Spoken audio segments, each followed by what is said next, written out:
La casona de la calle Campanero número 47 había permanecido abandonada durante más de 30 años. Sus muros de cantera rosa, característicos de Guanajuato, se habían oscurecido con el tiempo, cubiertos por una pátina de humedad y musgo que le daba un aspecto enfermizo. Las ventanas tapiadas parecían cuencas vacías observando el callejón empedrado, y la puerta principal de madera carcomida colgaba de sus goznes oxidados como una mandíbula desencajada. Nadie en el barrio hablaba de aquella casa sin santiguarse primero. Los vecinos más viejos recordaban a la familia Montalvo, que había vivido allí hasta finales de los años 80. Recordaban los gritos que se escuchaban algunas noches, el llanto de una niña que nunca salía a jugar, y sobre todo, recordaban aquella mañana de noviembre cuando la policía entró y encontró algo en el ático que hizo que incluso los agentes más curtidos salieran vomitando a la calle. Pero ahora, en el año 2025, la casona tenía un nuevo dueño, Roberto Sandoval, un desarrollador inmobiliario de la Ciudad de México. La había comprado por una fracción de su valor real. No le importaban las supersticiones ni las historias de terror que los locales le contaban con ojos desorbitados. Para él era simplemente una inversión prometedora en el centro histórico de Guanajuato, una ciudad que atraía millones de turistas cada año. Si te está gustando esta historia, suscríbete al canal y comenta de qué parte de México nos estás viendo. Tu apoyo nos motiva a traerte más relatos escalofriantes como este. Roberto llegó a Guanajuato un martes por la tarde, cuando el sol comenzaba a teñir de naranja las cúpulas de las iglesias coloniales. Traía consigo a su cuadrilla de trabajadores, 5 hombres de pueblos cercanos que necesitaban el trabajo y no hacían demasiadas preguntas. El plan era simple: limpiar la propiedad, hacer reparaciones estructurales básicas y ponerla en el mercado antes del Festival Cervantino de octubre. «Patrón, ¿está seguro de esto?», preguntó Tomás, el capataz, un hombre fornido de unos 50 años con manos como palas. «La gente del barrio dice que esta casa...». «No me interesa lo que dice la gente», interrumpió Roberto, ajustándose los lentes de sol. «Me interesa que esté lista en 3 meses. ¿Podemos hacer eso o busco otro equipo?». Tomás intercambió miradas con los otros trabajadores. Martín, un joven delgado de 20 y tantos. Esteban y Rodrigo, 2 hermanos callados pero trabajadores. Y don Chuy, el más viejo del grupo, que miraba la casa con el ceño fruncido y los labios moviéndose en lo que parecía una oración silenciosa. «Sí, patrón. Podemos hacerlo», respondió finalmente Tomás, aunque su voz carecía de convicción. La primera semana transcurrió sin incidentes. Los hombres trabajaban de sol a sol, arrancando tablas podridas, limpiando décadas de suciedad acumulada y evaluando los daños en la estructura. La casona era más grande de lo que parecía desde afuera. Tenía 2 pisos, un sótano húmedo y, por supuesto, el ático. Nadie había subido al ático todavía. La escalera que conducía a él estaba oculta detrás de una puerta en el segundo piso, y cuando Martín intentó abrirla el primer día, encontró que estaba sellada con cadenas y candados oxidados que parecían haber estado allí durante décadas. «Hay que cortar esas cadenas», ordenó Roberto, inspeccionando la puerta. «Necesito saber qué hay ahí arriba para calcular los costos de renovación». «Patrón, tal vez deberíamos dejar eso para el final», sugirió don Chuy, quitándose el sombrero de paja y abanicándose con él. «Primero arreglemos lo demás, ¿no?». «No, lo hacemos ahora. Martín, trae la sierra eléctrica». El sonido de la sierra cortando las cadenas resonó por toda la casa como un grito metálico. Cuando finalmente cayeron al suelo con un estruendo, la puerta se abrió sola, empujada por una corriente de aire frío que salió del interior. Un olor nauseabundo invadió el pasillo, una mezcla de humedad, madera podrida y algo más. Algo orgánico y descompuesto. Dios mío, murmuró Esteban, cubriéndose la nariz con la camisa. ¿Qué es ese olor?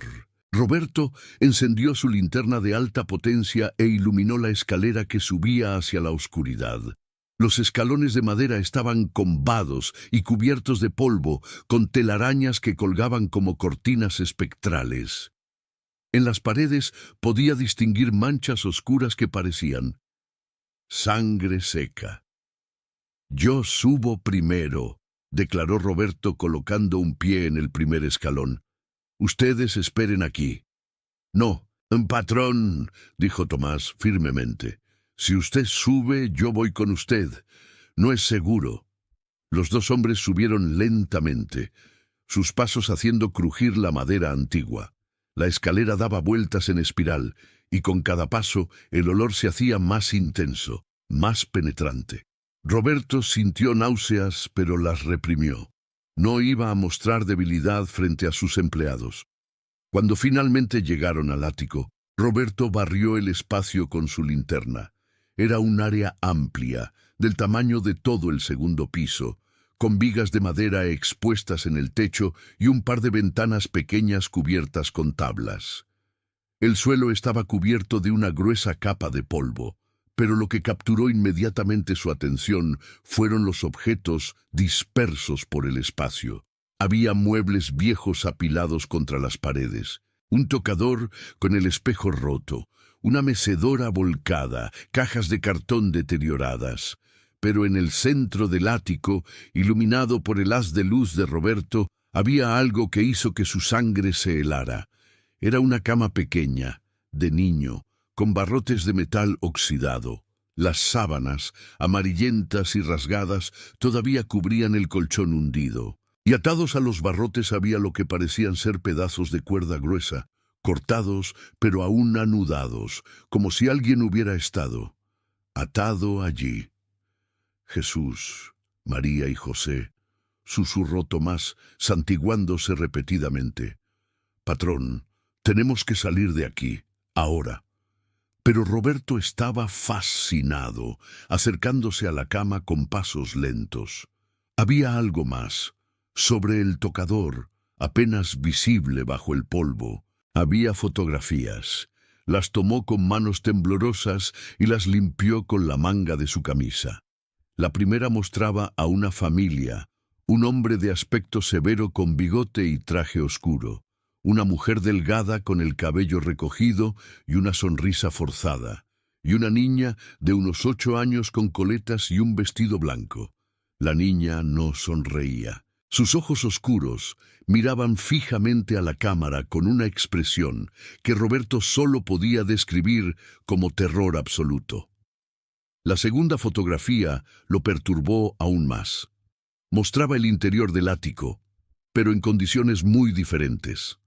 La cama estaba en el mismo lugar, pero había otras cosas. Velas dispuestas en círculo alrededor de la cama, símbolos extraños pintados en el suelo con lo que parecía ser sangre, y objetos que Roberto no podía identificar claramente en la penumbra de la imagen. «Patrón, por favor», insistió Tomás, su voz ahora claramente asustada. «Esto no está bien. Este lugar. Algo muy malo pasó aquí». Roberto iba a responder cuando escuchó algo que hizo que se le erizara el vello de la nuca. Era un sonido suave, apenas audible, que provenía de algún lugar del ático, una especie de arrastre, como si algo pesado se moviera sobre la madera. Ambos hombres se quedaron paralizados, sus linternas barriendo frenéticamente la oscuridad. El sonido se detuvo por un momento, y luego volvió a comenzar, esta vez más cerca. Y entonces, sobre ese arrastre, escucharon otra cosa, una risa infantil, aguda y cristalina, que resonaba en el espacio cerrado del ático de una manera que no parecía natural. «¡Vámonos!», gritó Tomás, empujando a Roberto hacia la escalera. Los dos hombres bajaron tropezando, sus corazones latiendo como tambores. Cuando llegaron al segundo piso, donde los demás trabajadores esperaban con caras pálidas, Roberto tuvo que apoyarse contra la pared para recuperar el aliento. «¿Qué pasó allá arriba?», preguntó Martín. «Escuchamos sonidos». «No fue nada», dijo Roberto, aunque su voz temblorosa lo contradecía. «Solo animales, ratas o murciélagos». «Eso no eran ratas», dijo Tomás, mirando fijamente la puerta del ático. «Y usted lo sabe, patrón. Durante el resto del día nadie habló mucho. Los hombres trabajaban mecánicamente, pero era evidente que sus mentes estaban en otra parte». Roberto notó que don Chuy había colocado pequeñas imágenes religiosas en las esquinas de cada habitación. Santos, vírgenes, rosarios colgando de los marcos de las puertas. Cuando cayó la noche, Roberto decidió quedarse en la casa. Había traído una bolsa de dormir y provisiones, y pensaba demostrarle a su equipo que no había nada que temer. Pero mientras yacía en el suelo de la sala principal, con una lámpara de gas iluminando débilmente el espacio, no podía dejar de pensar en aquella cama en el ático, en las cuerdas, en la fotografía. ¿Qué había sucedido en esta casa? ¿Quién era esa niña? ¿Y por qué los vecinos se negaban a hablar de los Montalvo? El sueño finalmente lo venció cerca de la medianoche, pero fue un sueño inquieto, lleno de imágenes perturbadoras. Soñó con el ático, pero esta vez no estaba vacío. La niña de la fotografía estaba allí, sentada en la cama, mirándolo con esos ojos oscuros y sin vida. Su boca se movía como si estuviera hablando, pero no salía ningún sonido. Y luego, lentamente, comenzó a señalar algo detrás de él. Roberto se despertó de golpe, empapado en sudor. La lámpara de gas se había apagado, dejándolo en completa oscuridad, y en esa oscuridad escuchó el sonido otra vez, el arrastre proveniente del piso superior, directamente sobre su cabeza. Se quedó completamente inmóvil, su respiración congelada en sus pulmones. El arrastre continuó, moviéndose lentamente de un lado a otro del techo, y luego se detuvo, justo encima de donde él estaba acostado. En el silencio que siguió, Roberto escuchó otra cosa, el crujido suave de alguien bajando las escaleras. Paso a paso, lento y deliberado. Su corazón latía tan fuerte que estaba seguro de que quien, o lo que fuera, que estaba bajando podría escucharlo. Buscó a tientas su teléfono celular, sus dedos torpes por el pánico. Finalmente lo encontró y encendió la linterna. El haz de luz iluminó la sala vacía, las escaleras que conducían al segundo piso, y nada más. No había nadie allí. Pero cuando apuntó la luz hacia el pie de las escaleras, vio algo que hizo que se le revolviera el estómago.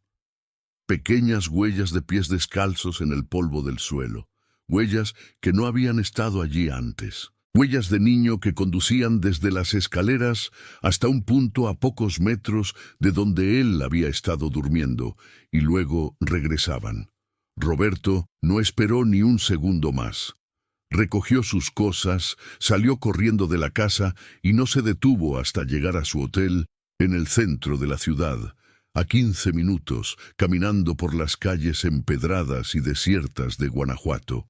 A la mañana siguiente, cuando llegó al sitio de trabajo, encontró a su equipo reunido frente a la casa, pero ninguno había entrado.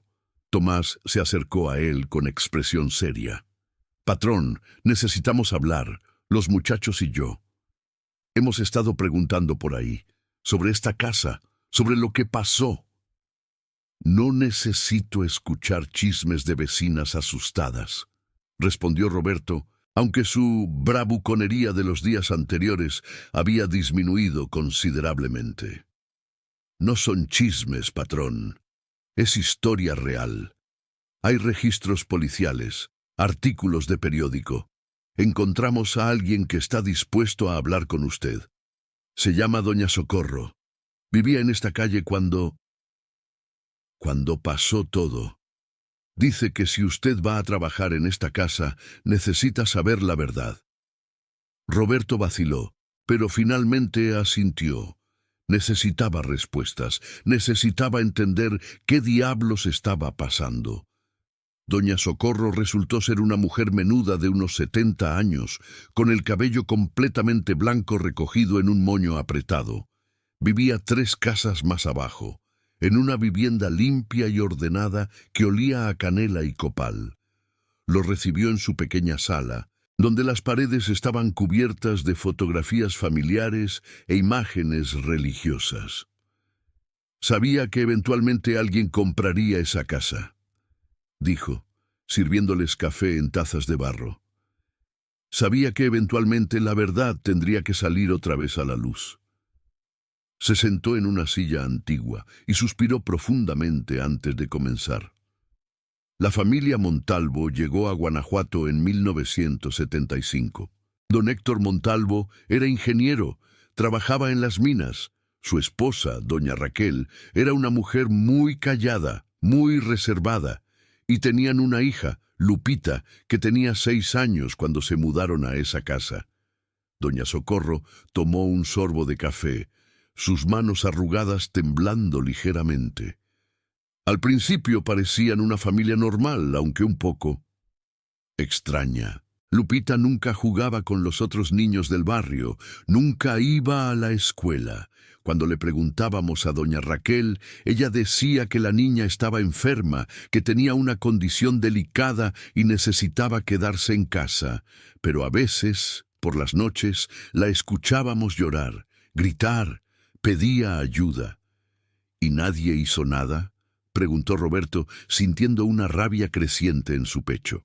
Era diferente en esos tiempos, joven, respondió doña Socorro con tristeza en los ojos. La gente no se metía en los asuntos de otras familias, y don Héctor era un hombre intimidante, grande, con una mirada que te helaba la sangre. Nadie quería confrontarlo. Continuó con su relato y con cada palabra la imagen se volvía más clara y más horrible. Don Héctor Montalvo había caído bajo la influencia de un grupo que practicaba lo que ellos llamaban el arte antiguo. Rituales oscuros, mezclados con supersticiones mineras y elementos de brujería prehispánica que habían sobrevivido en secreto durante siglos en las profundidades de Guanajuato. Creían que mediante ciertos sacrificios y ceremonias podían obtener poder, riqueza y conocimiento prohibido, y Lupita, su propia hija, se había convertido en el centro de esos rituales. La mantenían en el ático, susurró doña Socorro, secándose una lágrima que corría por su mejilla arrugada. Casi nunca la dejaban bajar, la alimentaban lo mínimo, y por las noches, cuando la luna estaba en ciertas fases, subían allí con sus velas y sus libros viejos, y hacían cosas que nadie debería hacer, especialmente no a un niño, a su propio hijo. ¿Qué tipo de cosas?, preguntó Tomás, aunque su cara mostraba que no estaba seguro de querer saberlo. Intentaban abrirla. Esa era la palabra que usaban, según me contó después uno de los policías. Querían usar su inocencia, su sufrimiento, como una puerta para traer algo del otro lado, algo oscuro, algo antiguo. Doña Socorro se estremeció y se santiguó. El ritual final ocurrió en noviembre de 1988. Era el Día de Muertos, cuando se supone que el velo entre nuestro mundo y el más allá es más delgado. Esa noche, los gritos fueron peores que nunca. Varios vecinos llamaron a la policía, pero para cuando llegaron, se detuvo, incapaz de continuar por un momento. Encontraron a Lupita en el ático, atada a esa cama. Tenía 10 años. Su cuerpo estaba cubierto de símbolos tallados en su piel. Había perdido mucha sangre. Los médicos dijeron que había sufrido horrores que ningún niño debería experimentar. Trauma físico, psicológico. Pero lo peor era su expresión. Según los que la vieron, sus ojos estaban completamente vacíos, como si algo dentro de ella se hubiera roto de forma irreparable, o como si algo la hubiera abandonado. ¿Y los padres?, preguntó Roberto. Don Héctor se ahorcó en el sótano antes de que la policía pudiera arrestarlo. Doña Raquel fue a prisión, pero solo duró 3 meses antes de morir de un paro cardíaco. Algunos decían que fue el remordimiento, otros decían que fue otra cosa, que algo que ellos habían invocado finalmente vino a cobrar su deuda. ¿Y Lupita? ¿Qué pasó con ella? Doña Socorro miró directamente a Roberto con ojos que parecían ver a través de él. Fue internada en un hospital psiquiátrico en León. Nunca habló de nuevo. Nunca recuperó la lucidez. Murió 2 años después, en 1990. Oficialmente fue una infección, pero la enfermera que estaba de turno aquella noche dijo que Lupita simplemente se fue, como si finalmente hubiera encontrado la manera de escapar. Hubo un largo silencio en la habitación. Afuera se podía escuchar el sonido distante de las campanas de la Basílica de Nuestra Señora de Guanajuato, llamando a misa. Después de eso, nadie quiso vivir en esa casa, continuó doña Socorro. Pasó por varios dueños, pero todos se fueron después de unos días o semanas. Decían que escuchaban cosas, veían cosas. Una pareja joven duró solo 3 noches. Dijeron que vieron a una niña con vestido blanco caminando por los pasillos, llorando y llamando a su mamá. Se inclinó hacia adelante, su voz bajando a un susurro urgente. «Joven, sé que usted compró esa casa como inversión, pero hay cosas que no se pueden medir en pesos. Esa casa no está solo abandonada, está habitada, no por los vivos, sino por el dolor, por el sufrimiento, por lo que los Montalvo despertaron con sus rituales malditos. ¿Está diciendo que la casa está embrujada?», preguntó Roberto, intentando mantener un tono escéptico pero fallando. «Estoy diciendo que Lupita nunca se fue realmente. Parte de ella todavía está allí, atrapada en ese ático, reviviendo sus peores momentos una y otra vez, y lo que sea que su padre intentó invocar. Bueno, algunas puertas, una vez abiertas, no se pueden cerrar». Cuando Roberto y su equipo regresaron a la casa, el sol de media tarde proyectaba sombras largas a través de las calles empedradas. Ninguno de ellos habló durante el camino de regreso. Las palabras de doña Socorro pesaban sobre ellos como una lápida. «¿Qué vamos a hacer, patrón?», preguntó finalmente Martín, el más joven del grupo, con voz temblorosa. Roberto miró la fachada deteriorada de la casa, las ventanas tapiadas que parecían observarlo. En su mente práctica de empresario, sabía que debería vender la propiedad inmediatamente, asumir las pérdidas y olvidarse de todo este asunto. Pero había algo más, algo que no podía explicar racionalmente. Una sensación de responsabilidad, tal vez, o curiosidad mórbida, o simplemente la negativa a dejar que el miedo lo controlara. «Vamos a terminar lo que empezamos», dijo finalmente, «pero con reglas. Nadie trabaja solo, nadie sube al ático sin al menos otras 2 personas. Y terminamos cada día antes del anochecer. ¿Están de acuerdo?». Los hombres intercambiaron miradas inciertas, pero uno por uno asintieron. Necesitaban el dinero, y Roberto pagaba bien. Además, era pleno día. ¿Qué podría pasar? Durante los siguientes días, trabajaron con renovada urgencia, intentando avanzar lo más rápido posible. Pero los incidentes extraños comenzaron a acumularse, pequeños al principio, pero cada vez más perturbadores. Herramientas que juraban haber dejado en un lugar aparecían en otro. Puertas que se cerraban solas, con un golpe fuerte que hacía eco por toda la casa.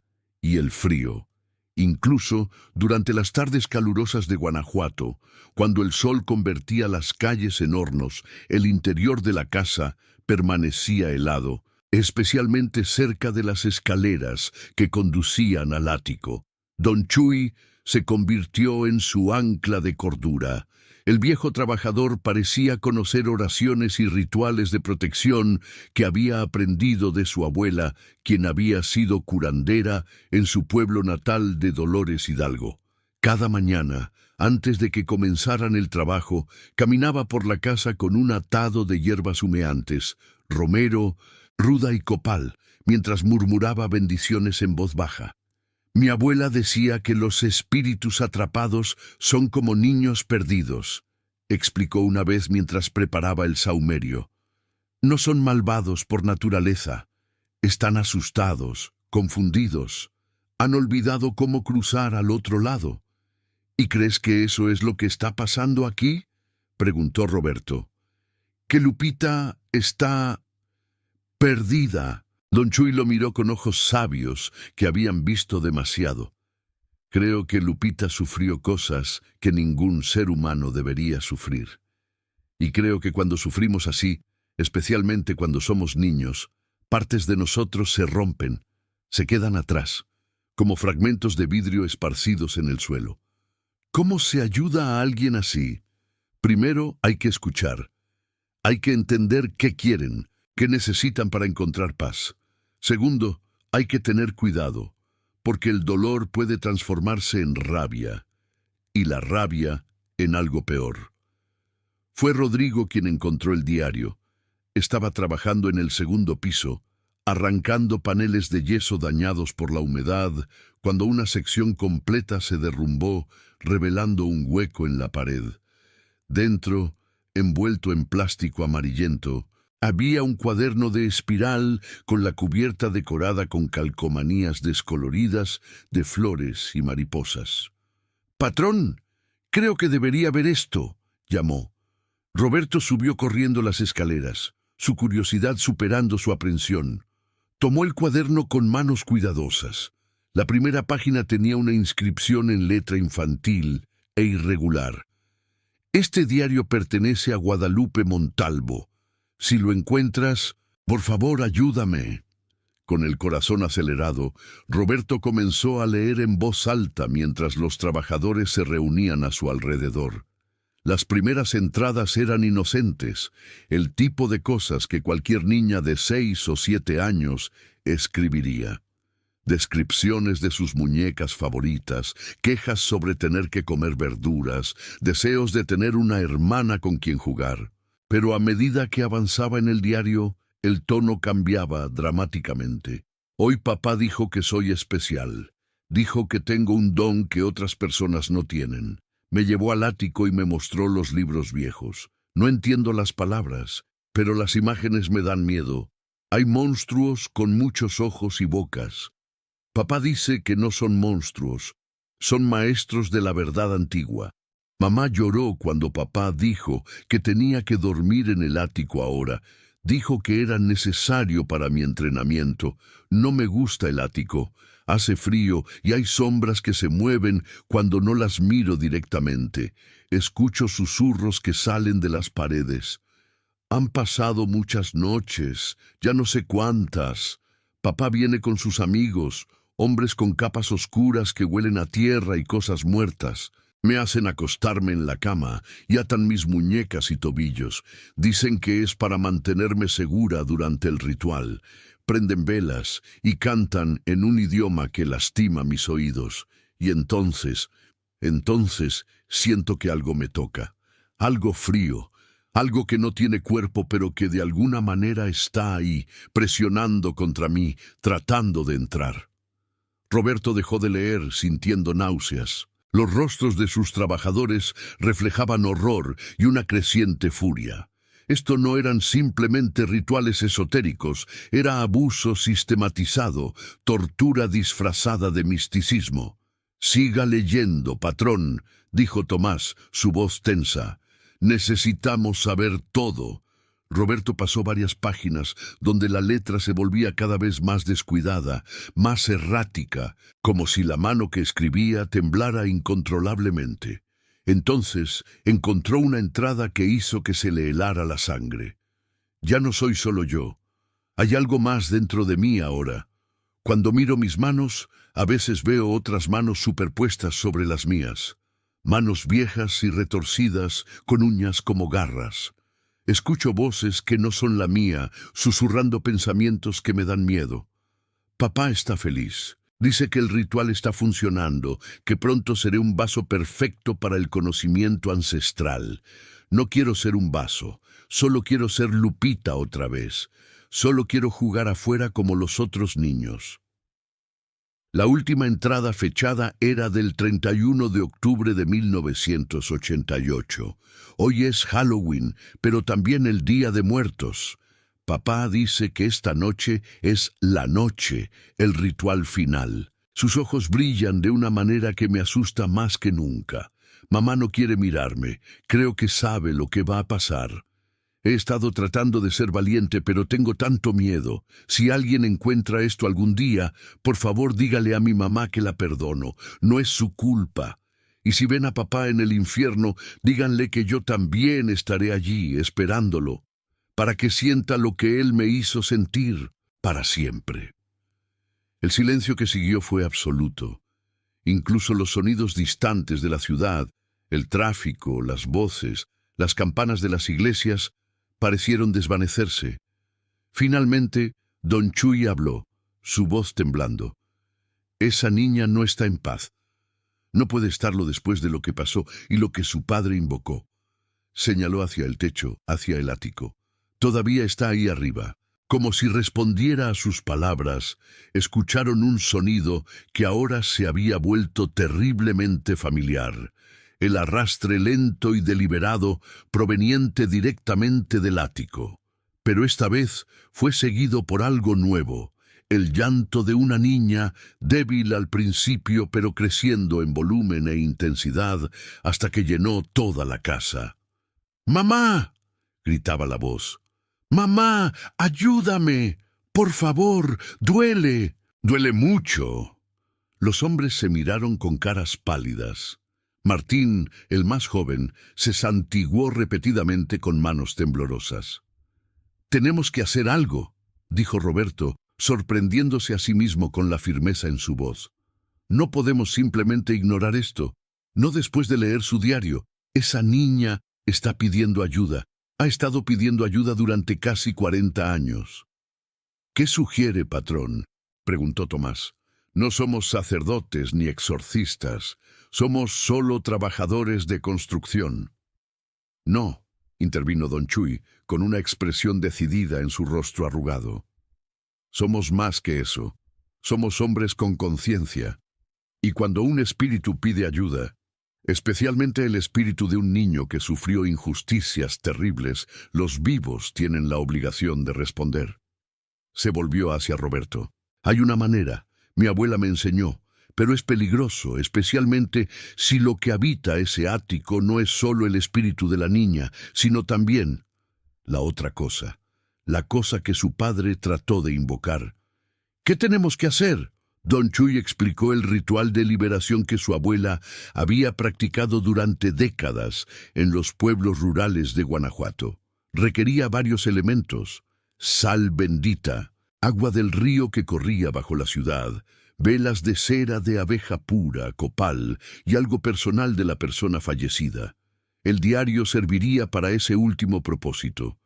«Pero también necesitamos a alguien que hable», dijo don Chuy. «Alguien que le diga al espíritu que está bien irse, que la perdona, que su sufrimiento ha terminado. Idealmente debería ser un familiar, pero doña Socorro», sugirió Roberto. «Ella la conoció y claramente todavía se preocupa por lo que le pasó a Lupita». Tomaron el resto del día para prepararse. Roberto visitó a doña Socorro, quien después de algunas lágrimas y mucha persuasión, aceptó ayudar. Don Chuy recolectó los materiales necesarios, visitando una tienda de artículos religiosos cerca de la basílica, el mercado Hidalgo para las velas especiales y un curandero local que le vendió sal que había sido bendecida en la festividad de la Candelaria. Cuando cayó la noche sobre Guanajuato, el grupo se reunió frente a la casa de la calle Campanero. Además de los trabajadores, doña Socorro estaba allí, vestida completamente de negro y llevando un rosario que había pertenecido a su madre. También había convencido a 2 vecinas de unirse a ellos, doña María y doña Luz, mujeres mayores que habían vivido en la calle durante décadas y recordaban los horribles eventos de 1988. «¿Están seguros de esto?», preguntó Roberto, dándoles una última oportunidad de retirarse. Esa niña merece paz, respondió doña Socorro firmemente. Y nosotros fallamos en protegerla cuando estaba viva. No fallaremos ahora que está muerta. Entraron a la casa en silencio procesional. Don Chuy iba al frente, sosteniendo un sahumerio de barro del cual se elevaba humo fragante de copal. Detrás de él iban las 3 mujeres, rezando el rosario en voz baja. Los trabajadores formaban la retaguardia, cada uno portando velas grandes que proyectaban sombras danzantes sobre las paredes. La casa se sentía diferente por la noche, más viva, de alguna manera, pero con una vitalidad enfermiza y antinatural. Las sombras parecían más profundas, más densas, como si tuvieran substancia física. El aire estaba tan frío que podían ver su aliento formando nubes de vapor, y había un sonido constante, apenas audible, susurros que parecían venir de todas partes y de ninguna al mismo tiempo. Subieron al segundo piso, sus pasos resonando en las escaleras de madera. La puerta del ático estaba abierta, aunque Roberto estaba seguro de haberla cerrado esa tarde. La escalera de caracol que subía hacia la oscuridad parecía descender hacia un abismo en lugar de ascender. Don Chuy se detuvo al pie de las escaleras y comenzó a trazar un círculo de sal en el suelo. Mientras lo hacía, cantaba en voz baja, palabras en náhuatl mezcladas con latín, una fusión única de las 2 culturas que habían definido a México durante siglos. El círculo nos protegerá, explicó, pero solo hasta cierto punto. Una vez que subamos al ático, estaremos en su territorio. Debemos mostrar respeto, pero también firmeza. No podemos mostrar miedo. Más fácil decirlo que hacerlo, murmuró Martín, apretando su vela con fuerza. Comenzaron a subir, don Chuy primero, seguido por doña Socorro y las otras mujeres, luego Roberto, y finalmente los trabajadores. Con cada paso, la temperatura bajaba más. Para cuando llegaron a la parte superior, el frío era tan intenso que sus dedos se entumecían y sus labios se ponían azules. El ático estaba exactamente como Roberto lo recordaba, pero había algo diferente. Las sombras se movían independientemente de las llamas de las velas, y en el aire flotaba una presencia pesada y opresiva que presionaba contra sus pechos, dificultando la respiración. La cama estaba en el centro, y ahora, bajo la luz temblorosa de las velas, podían ver detalles que la linterna de Roberto había perdido antes. El colchón estaba manchado con lo que parecían ser sangre seca y otras sustancias. Los símbolos tallados en el marco de metal eran complejos, una mezcla de escritura cuneiforme, jeroglíficos mayas y algo más antiguo, algo que dolía mirar directamente. «Lupita», llamó doña Socorro, su voz temblando pero decidida. «Soy Socorro, vivía en tu calle, te veía a veces por la ventana. Siempre quise ayudarte, mija, pero no supe cómo. Lo siento mucho». Silencio, pero era un silencio expectante, como si algo estuviera escuchando. «Sabemos lo que te hicieron», continuó. «Sabemos que sufriste cosas terribles, pero ya pasó, corazón. Tu padre ya no puede lastimarte, tu sufrimiento terminó, es hora de que descanses». Un viento helado sopló a través del ático, apagando varias velas. En la repentina oscuridad parcial, vieron algo que hizo que el corazón de Roberto se detuviera. Una figura pequeña junto a la cama. Una niña con un vestido blanco sucio, el cabello negro cayendo sobre su rostro, los pies descalzos flotando varios centímetros sobre el suelo. «No puedo irme», susurró la niña, su voz como el roce de hojas secas. «Él no me deja, él todavía está aquí». «¿Quién todavía está aquí, mija?», preguntó doña Socorro, dando un paso cauteloso hacia adelante. La niña levantó lentamente su cabeza, y cuando vieron su rostro, varios de los presentes ahogaron gritos. Sus ojos eran 2 pozos negros vacíos, y su boca estaba abierta en una expresión de terror eterno. Pero lo peor eran las marcas en su piel. Los símbolos tallados cubrían su cuello, sus brazos, cada centímetro de piel visible. Él, repitió Lupita señalando hacia las vigas del techo, el que papá llamó, el que bebió mi dolor como si fuera agua dulce. Todavía tiene hambre, siempre tiene hambre. Todos miraron hacia arriba. Al principio no vieron nada más que vigas de madera y telarañas, pero luego las sombras comenzaron a moverse, a coalescer, formando una masa oscura que pulsaba con vida propia, y dentro de esa masa brillaban múltiples ojos, docenas de ellos, cada uno fijo en el grupo de abajo. «Dios santo», susurró don Chuy, levantando su sahumerio como un escudo. No es solo el espíritu de la niña. Montalvo realmente logró abrir una puerta, y lo que vino a través de ella nunca se fue. La masa en el techo comenzó a descender, extendiéndose como tentáculos de humo sólido hacia el grupo. El aire se llenó de un olor pútrido, como carne descompuesta mezclada con azufre, y con ese olor llegaron susurros, miles de ellos, en idiomas que nunca habían sido destinados para oídos humanos. Don Chuy reaccionó instantáneamente, arrojando sal bendita hacia la masa oscura mientras gritaba palabras de poder que su abuela le había enseñado. Donde la sal tocaba la oscuridad, ésta siseaba y se retiraba, pero había demasiado. Los tentáculos se multiplicaban, buscando, palpando. «¡El diario!», gritó don Chuy. «¡Quémenlo! Es lo que la ata a este lugar». Roberto sacó el diario de su mochila con manos temblorosas. Pero cuando intentó acercarlo a una de las velas, Lupita apareció frente a él, moviéndose más rápido de lo que sus ojos podían seguir. «¡No!», gritó. «Es lo único que me queda. Es la prueba de que fui real, de que existí, de que mi sufrimiento importó». «Lupita, escúchame», dijo Roberto, obligándose a mirar esos ojos vacíos y terribles. «Leí tu diario, cada palabra, y sí, importó. Tu sufrimiento importó, pero ese dolor es lo que te mantiene aquí. Es lo que él usa para mantenerte atada. Si quieres ser libre, si quieres ir donde tu papá no puede lastimarte nunca más, tienes que dejarlo ir». La niña fantasmal vaciló, mirando el cuaderno en las manos de Roberto. Por un momento su rostro pareció cambiar, los ojos vacíos llenándose brevemente con lágrimas espectrales. «Tengo miedo», admitió con voz pequeña. «He estado sola durante tanto tiempo. No recuerdo cómo es no sentir dolor».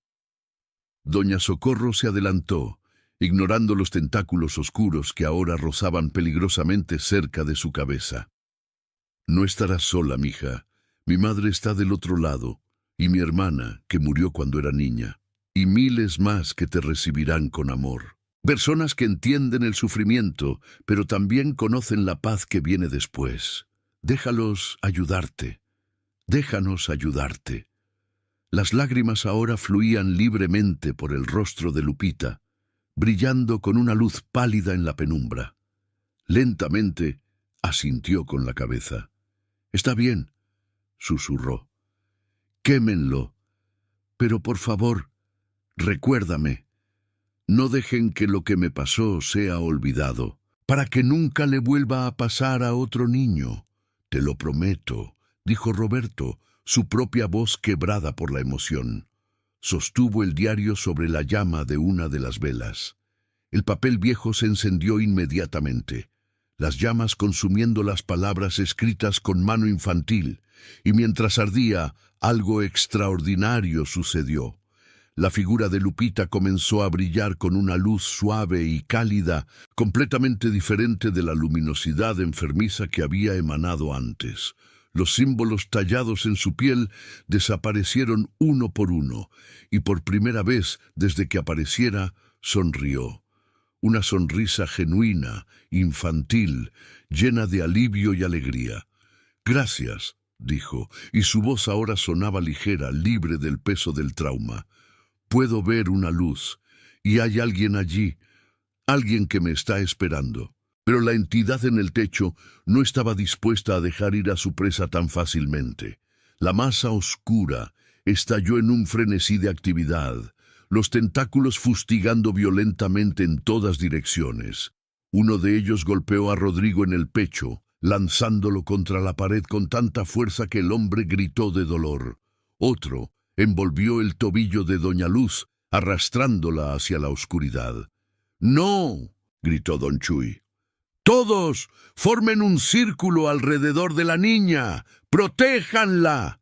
Se movieron rápidamente, formando un anillo humano alrededor del espíritu de Lupita, mientras don Chuy y las otras dos ancianas intensificaban sus oraciones.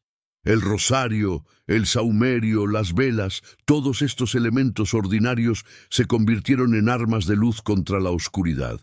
Roberto continuó sosteniendo el diario ardiente, incluso cuando las llamas comenzaron a quemar sus dedos. El dolor era intenso, pero no lo soltó. No podía, no cuando estaban tan cerca. La entidad emitió un sonido que no debería ser posible, un grito que era simultáneamente agudo y gutural, humano y completamente alienígena. Las ventanas tapiadas del ático explotaron hacia afuera, enviando astillas de madera volando. Las vigas del techo crujieron amenazadoramente. «¡Está perdiendo poder!», gritó don Chuy sobre el caos. «¡Sigan orando! ¡No se detengan!». El diario se consumió completamente, reduciéndose a cenizas que flotaron en el aire como nieve negra. Y en el momento en que la última página se convirtió en nada, la luz alrededor de Lupita se intensificó hasta volverse casi cegadora. «Adiós», dijo ella, mirando a cada persona en el círculo con gratitud infinita. «Y gracias por escuchar, gracias por ayudarme». Entonces desapareció, simplemente se desvaneció, como si nunca hubiera estado allí. Pero la sensación que dejó atrás no era de ausencia, sino de alivio, de liberación, de paz finalmente encontrada. La entidad osciló, sus tentáculos retorciéndose en lo que solo podía describirse como agonía.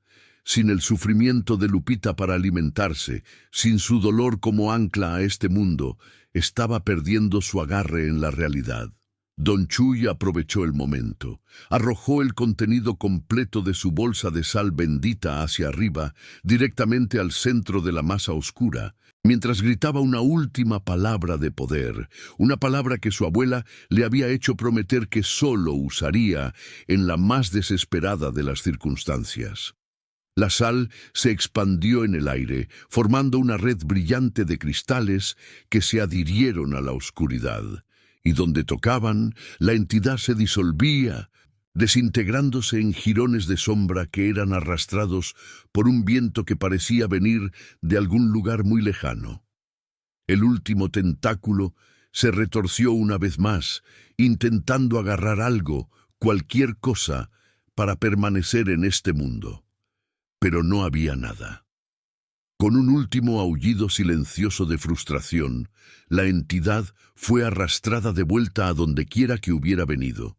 La puerta que Héctor Montalvo había abierto finalmente cerrada, y entonces, tan repentinamente como había comenzado, todo terminó. El viento cesó. La temperatura comenzó a subir gradualmente.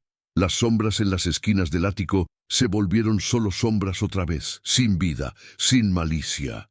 Los 8 seres humanos en el ático se miraron con incredulidad, apenas capaces de creer que habían sobrevivido. Rodrigo gemía en el suelo, su brazo obviamente lastimado, pero vivo. Doña Luz sollozaba de alivio en los brazos de doña María. Tomás tenía lágrimas corriendo por su rostro curtido. «Se fue», susurró Martín. «Realmente se fue».